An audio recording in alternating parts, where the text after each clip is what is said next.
Halo, nama saya Wedi. Saya membuat channel ini dengan tujuan untuk mengembangkan kesadaran manusia ke level positif energi. Di video ini, saya ingin membahas tentang siapa yang sebenarnya mengatur politik di Indonesia. Sebagian besar orang memikirkan bahwa apa yang terjadi di Indonesia dikarenakan masalah lokal yang tidak ada sangkut pautnya dari orang luar. Akan tetapi, pemikiran ini sebetulnya tidak benar.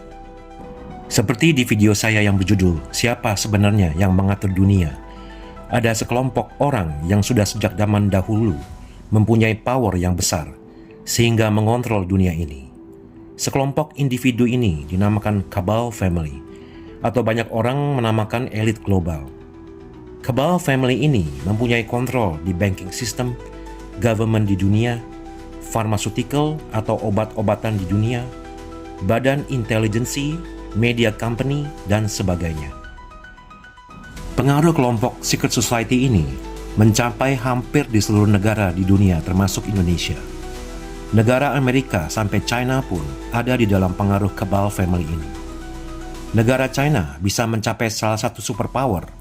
Ini memang sudah direncanakan dan disupport oleh Cabal Family ini dengan tujuan China sebagai test playground untuk apa yang direncanakan mereka. Buktinya, dari sejak dulu, China sudah mempunyai sistem payment digital dan social scoring yang dimana pemerintah dapat membekukan finansial seseorang bila social scoring orang tersebut dianggap tidak memadai. Dan sekarang, baru-baru ini, Perdana Menteri United Kingdom mengumumkan bahwa digital ID merupakan keharusan bagi semua rakyat United Kingdom. Karena kalau tidak memiliki digital ID, seseorang tidak akan bisa kerja di negara itu. Ini adalah suatu rencana secret society untuk mengontrol semua orang di dunia. Perlu diketahui bahwa secret society atau elit global sudah ada dan aktif sejak awal 1900-an. Indonesia sendiri sebetulnya sudah dicengkram oleh secret society sejak zaman Soekarno. Kejadian tahun 98 yang dimana Soeharto lengser juga sebenarnya direncanakan oleh secret society ini. Alasan mengapa Soeharto dilengserkan dikarenakan pemerintahnya dianggap tidak bisa sesuai dengan arahan mereka. Oleh karena itu, sengaja dibuat pecah belah dari dalam.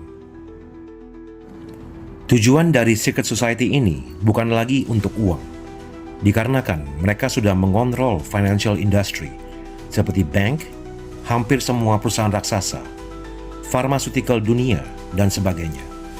Tujuan mereka adalah mengontrol manusia di dunia. Pemerintah Indonesia sendiri sebetulnya sudah dimanipulasi oleh secret society, dan siapapun yang menjabat sebagai presiden sebetulnya sama saja. Pemerintah di sebuah negara yang tidak turut dengan rencana secret society ini akan dijatuhkan dengan cara memanipulasi rakyat negara tersebut, seperti kejadian zaman Soeharto tahun 98, dan juga baru-baru ini kejadian yang dialami negara Nepal. Lalu, apa saja bukti bahwa Indonesia dikontrol oleh secret society? Ini bisa dilihat dari rencana dan progres yang dilakukan oleh pemerintah Indonesia. Saya ingin memulai dari yang pandemik, atau banyak orang menyebutkan plandemic, di tahun 2020 lalu ini.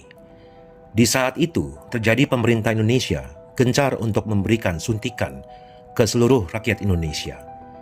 Ini merupakan perintah dari WHO yang sebetulnya dikuasai oleh secret society ini. Dampak dari suntikan itu sangat negatif, karena hingga saat ini masih banyak orang yang sakit hingga meninggal dikarenakan suntikan tersebut. Yang kedua adalah rencana CBDC, Centralized Bank Digital Currency. Untuk penjelasan apakah CBDC bisa dilihat di video saya yang berjudul CBDC, uang digital yang bertujuan untuk mengontrol manusia.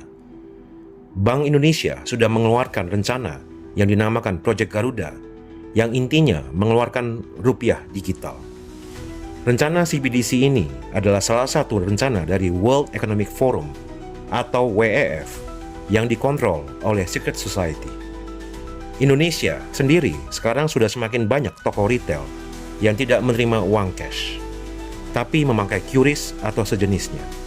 Pembayaran digital ini adalah merupakan salah satu rencana dari secret society yang dimana nantinya akan diintegrasi memakai uang digital dan digital ID yang akan saya bahas selanjutnya. Yang ketiga adalah digital ID. Digital ID adalah suatu rencana untuk masyarakat menginstal aplikasi di handphone yang dimana identitas seseorang divalidasi berdasarkan aplikasi tersebut dengan menggunakan biometrik seperti sidik jari di handphonenya. Sekarang di United Kingdom atau England sedang ada penolakan besar-besaran digital ID. Ini dimulai sejak Perdana Menteri UK, Keir Starmer, memandatkan digital ID dan orang yang tidak memiliki digital ID tidak akan dapat bekerja di negara tersebut. Solusi digital ID ini disengaja dikemas untuk mengurangi illegal imigran yang datang ke negara tersebut. Padahal untuk masalah illegal imigran, solusinya bukan digital ID. Dikarenakan sudah ada paspor dan syarat kesahan seseorang untuk bekerja yang sudah ada sejak dahulu. Di Indonesia sudah terdapatkan wacana untuk implementasi digital ID oleh Kementerian Komunikasi dan Digital. Rencana digital ID Indonesia menggunakan alasan bahwa ID Indonesia seperti nomor induk KTP dan lain-lain sudah banyak yang bocor atau tersebar. Bila di England menggunakan alasan illegal imigran, di Indonesia tidak bisa memakai alasan yang sama, dikarenakan masalah atau isu illegal imigran hampir tidak ada di Indonesia. Maka dari itu, spesifik alasan digunakan untuk Indonesia sendiri, yaitu dengan alasan data banyak yang bocor. Padahal, perlu ditanyakan, siapa dalam kebocoran data tersebut? Apakah pemerintah Indonesia tidak ada andilnya dengan kebocoran tersebut? Belum lama ini juga sudah banyak di berita di Indonesia tentang rakyat dibohongi dan diboboli rekening oleh penipuan.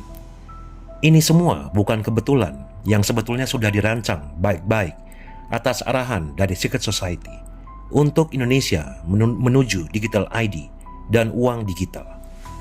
Jika Indonesia memakai digital ID yang sudah diintegrasi dengan uang digital, maka akan seperti di China. Setiap orang akan dinilai memakai social scoring.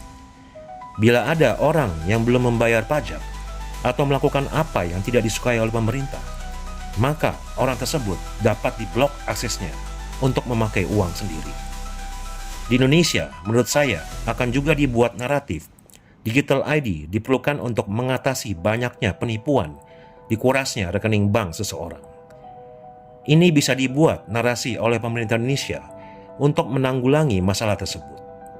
Padahal, perlu kita telusuri dan tanyakan, apakah pemerintah Indonesia tidak ada sangkut pautnya dengan penipuan pengurasan rekening orang-orang?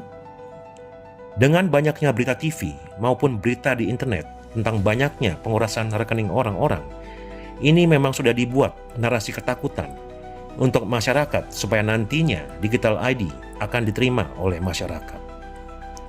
Rencana dalam seperti ini bisa direncanakan karena diajarkan oleh secret society, karena mereka memang sudah sejak lama pintar untuk membuat narasi seperti bermain catur 4 dimensi.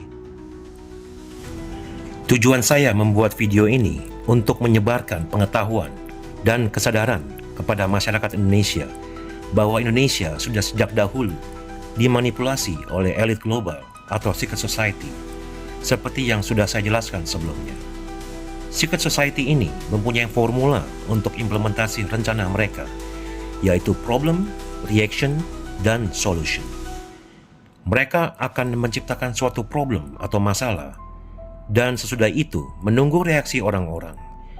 Jika reaksi orang-orang ketakutan, cemas, marah, iri hati, maka mereka akan menyediakan solusi. Sebagai contoh, pada saat pandemik, problem disediakan oleh mereka, yaitu disebut sebagai virus yang sangat menular. Mereka melihat reaksi publik yang pada saat itu banyak yang ketakutan, dikarenakan media-media yang diatur oleh mereka sendiri memperlihatkan banyaknya orang meninggal. Setelah publik ketakutan, dibuat mandat suntik yang dimana akibatnya pemerintah mendapatkan uang banyak dari rakyat dan banyaknya orang yang meninggal karena suntikan itu. Hampir semua hal di Indonesia sudah dimanipulasi oleh mereka. Karena itu, siapapun yang menjadi presiden atau menteri di Indonesia, itu semua sama saja. Karena mereka yang menjadi posisi-posisi itu diharuskan oleh secret society untuk menjalankan rencana-rencana mereka. Sebaiknya kita sebagai rakyat Indonesia tidak ikut campur berdebat atau bertengkar tentang siapa yang benar dan siapa yang salah dalam orang-orang yang menjabati pemerintahan Indonesia. Karena ujungnya siapapun yang di posisi pemerintahan akan menerapkan hal yang direncanakan secret society ini. Yang bisa kita lakukan adalah menyebar informasi, kesadaran akan hal ini kepada orang lain. Dan bila mana nanti adanya pencobaan penerapan digital ID ataupun uang rupiah digital, maka sebaiknya kita bersama-sama menolak dengan damai. Karena kalau kita melakukan demo dengan tidak damai, akan otomatis masuk dalam perangkap mereka dan akan diputar balikan di media bahwa rakyat memberontak secara kasar, dan akan dapat mudahnya mereka sisipkan banyak orang untuk memicu kerusuhan. Terima kasih. Semoga video ini dapat membantu mewujudkan apa yang diinginkan dan membantu menyebar positif ke masing-masing. Bila belum subscribe, tolong di subscribe ya guys. Thank you.